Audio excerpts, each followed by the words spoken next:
Hey everybody, this video is going to be quite a bit different from what we've had previously.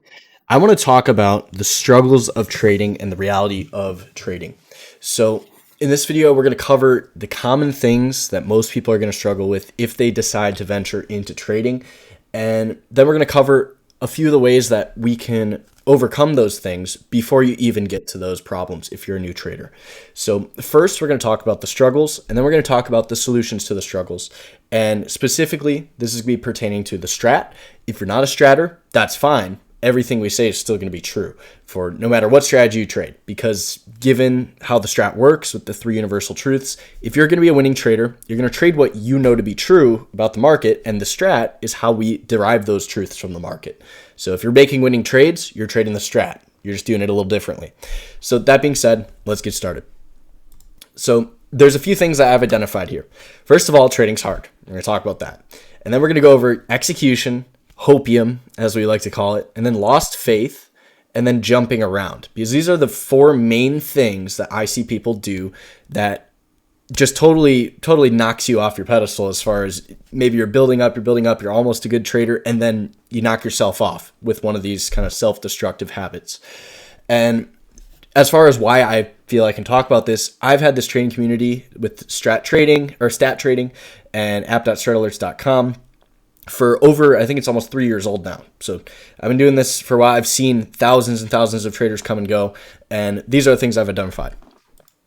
So first of all, trading's difficult. There's just no two ways about it. And it cannot be pitched as this get-rich-quick scheme because there's just simply no such thing. And from Proverbs, this is just a great quote, and any business person, no matter religious or not religious, will tell you that Proverbs has a lot of great insights as far as business is concerned on earth, right? And this is the quote. It says, "Wealth from get-rich-quick schemes quickly disappears, and wealth from hard work grows over time."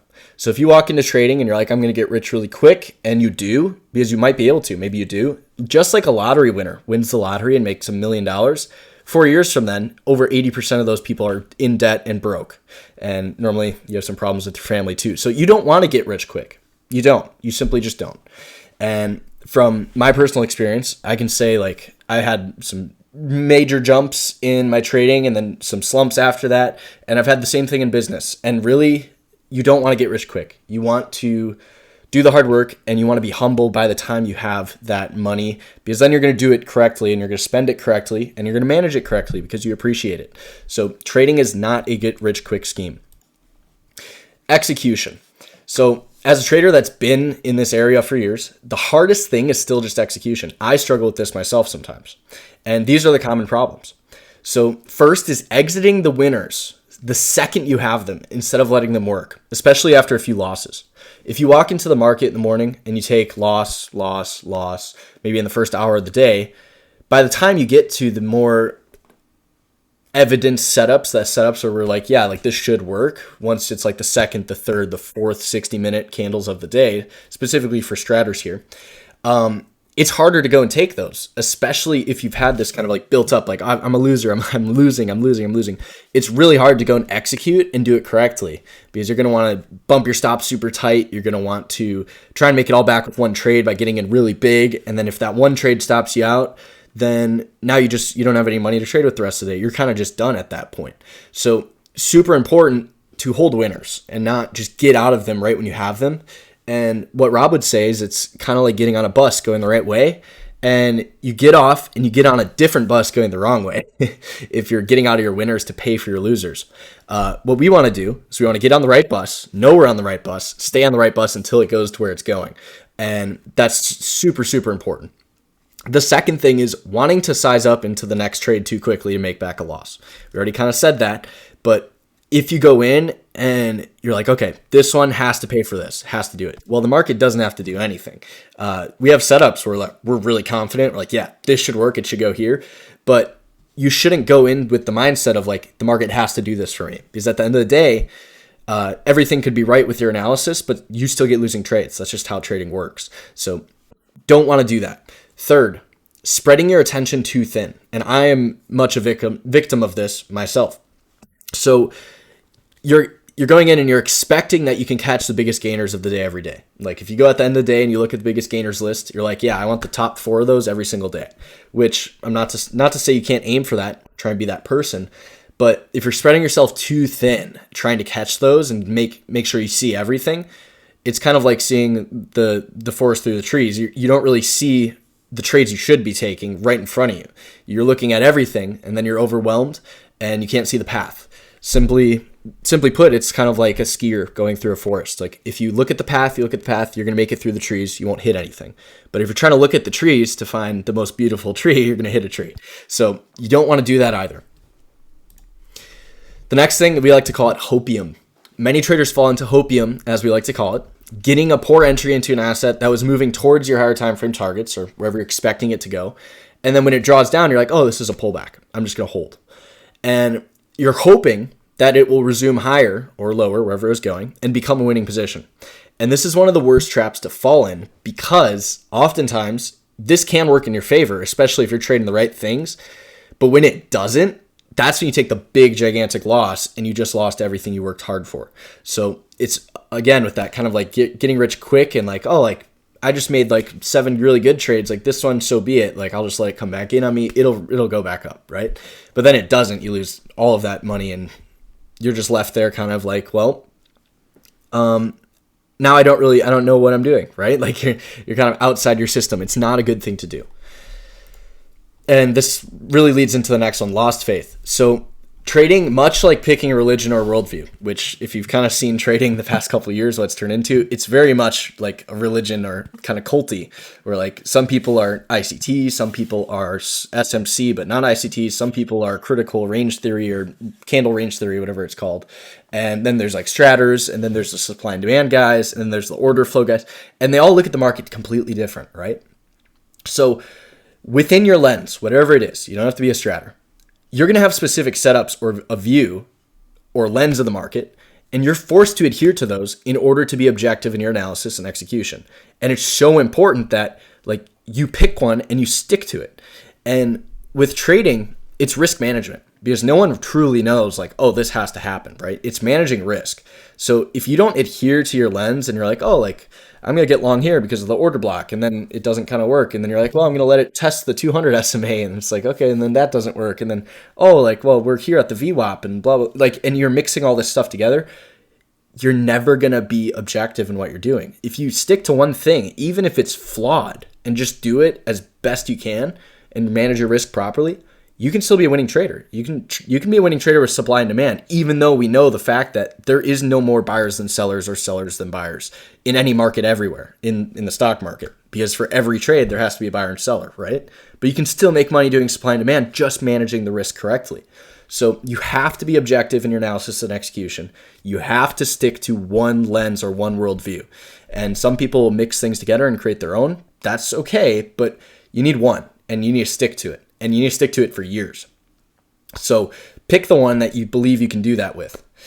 And in trading, even with this analysis and execution being objective and 100% correct, you're going to have failing trades.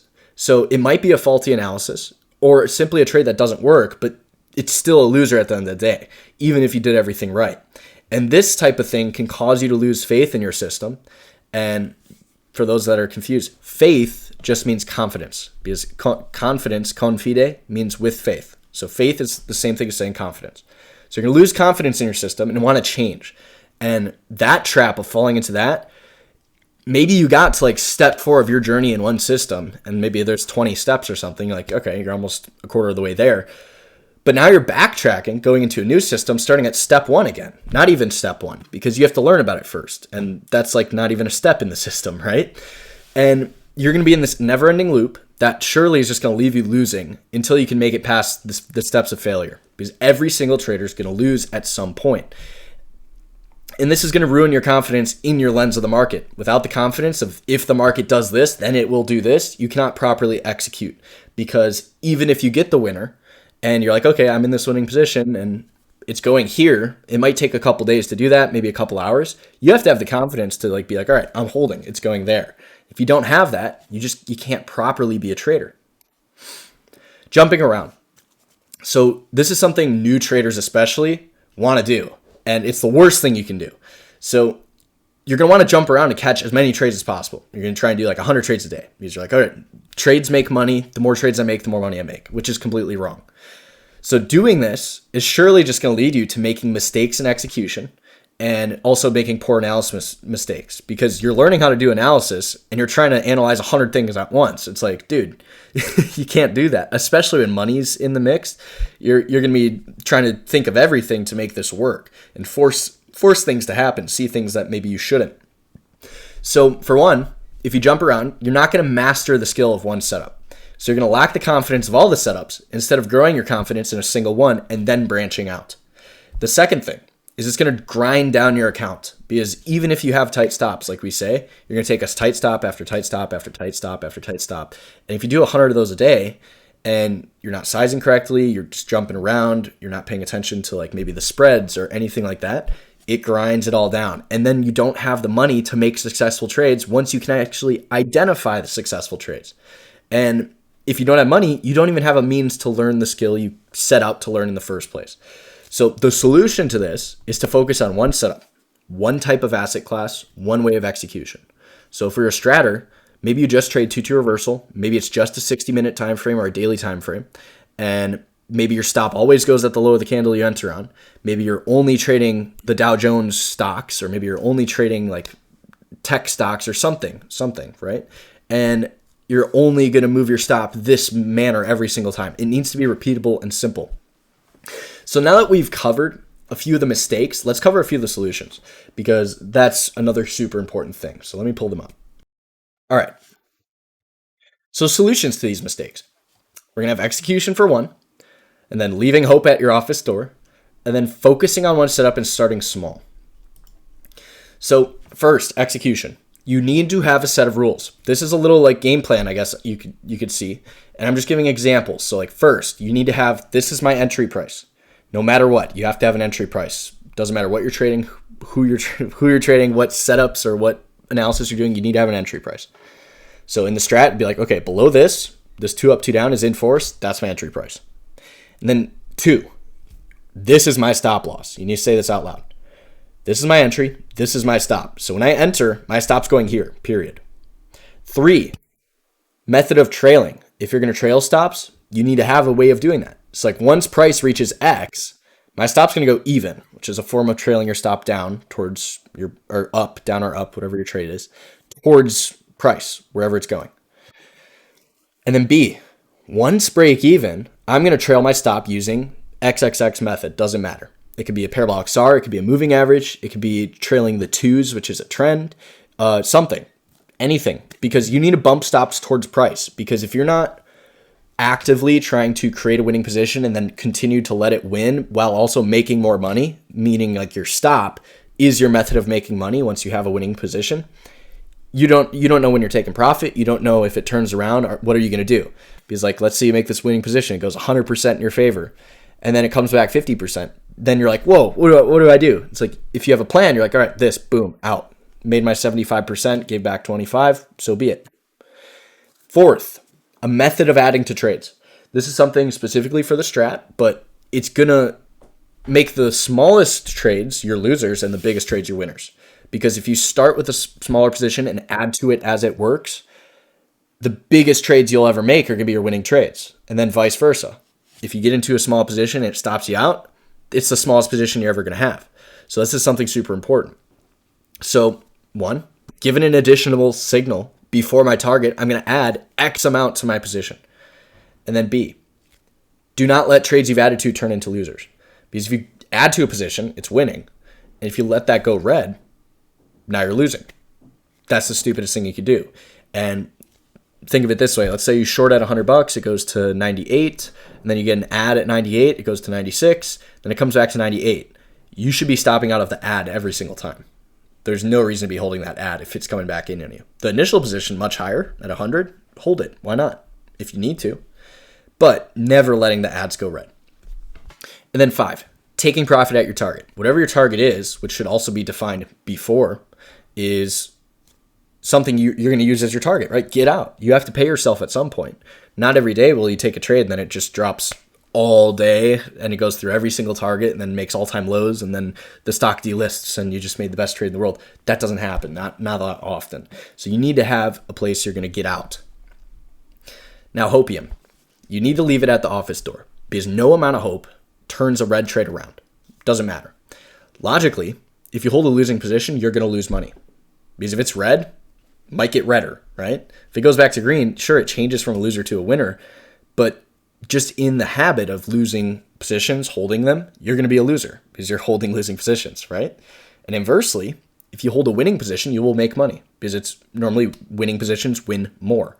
And if you've ever got something, you get in, you're like, all right, I'm going to take my 20% or finally, I got a winning trade. I'm going to get out. And then it just keeps going. It's like, yeah, that's why, because winning positions normally win more. And then hope. It's not based on logic. And unlike faith in like a religion, you're going to have a large amount of proof in the form of lost money if you bring faith and hope into your strategy. Because whatever faith you have in your religion, you don't know that until you die, right? But you put faith in trading, you'll know like right now if that's wrong or right. So we don't want to do that. Now, one setup. This is going to specifically pertain to the strat, but you need to focus on one setup. You can trade 2-2 reversals or inside bar reversals. You can trade the gapping stocks. You can trade quarterly signals, weekly signals, etc. But if you don't pick one setup, you're going to surely fail because there is no way to gain mastery of all the setups without knowing one first. And specifically pertaining to the strat, if you learn a 2-2 reversal on a 30 or 60 time frame trading gappers, the 2-2 reversal occurs on the weekly chart too, occurs on the quarterly chart too, and it trades the same exact way. So if you can just get really good at doing the 2-2 reversals, do them on the lower time frames, 30, 60s, and trade those every single day, then you can slow it down, go on to like the weekly basis, and now you can trade those every single week, and you're only making one trade a week or one entry a week, and then maybe you add to it or bump your stops up, who knows, whatever your prerogative is there. And after you create a position in one universe or one setup, and it's a winning position, you use the risk management to manage your open positions, and then look to create more in other universes. Because once you have the winning trade, it's just a matter of like, which ones go really crazy and then which ones stop you out, right? It's not a matter of like, oh, I need to micromanage this and do this, this, and that. It's like, no, like I'll just trail it up. I'll bump my stop. Oh, a new signal, I'm going to add to it. And that's it. There's no stress to it. So once you can create the winner, then you can go and learn the new setups because you can already make money in one sense and then expand your reach out into other ways to make that money. Now the last one, starting. If you're a new trader, every new trading day is a day to start doing things better. So if you start small, let's say you have $5,000, be realistic. If you're looking for $1,000 a day, surely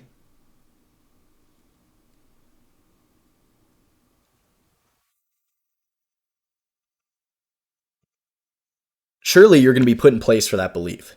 And that's not to say it's impossible, but if you're going to walk into the trading day with that mindset, you're going to lose extravagant amounts of money in unimaginably short periods of time.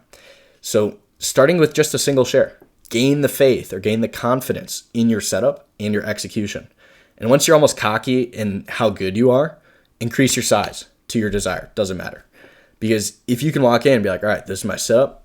If this works, it goes here, and I'm going to add to it every single second I get to get it there. You can start with one share. You can add one, add two, add three, and then it works. Do that for a couple of weeks, and you're like, wow, like this is great. They're all working. Like, why wouldn't I put more money in it, right? What most people fall into is they will make one winning trade and be like, oh, this is great. I just made money. And then they boom, size everything up 100x. It's like, no. What you need to do is have the confidence of like, oh, I just made 20 winning trades last week. I stopped out of like 10 of them. So like 20 to 10, 1 to 3, or 2 to 3, my bad. Then you can be like, okay, 2 out of my 3 trades will win.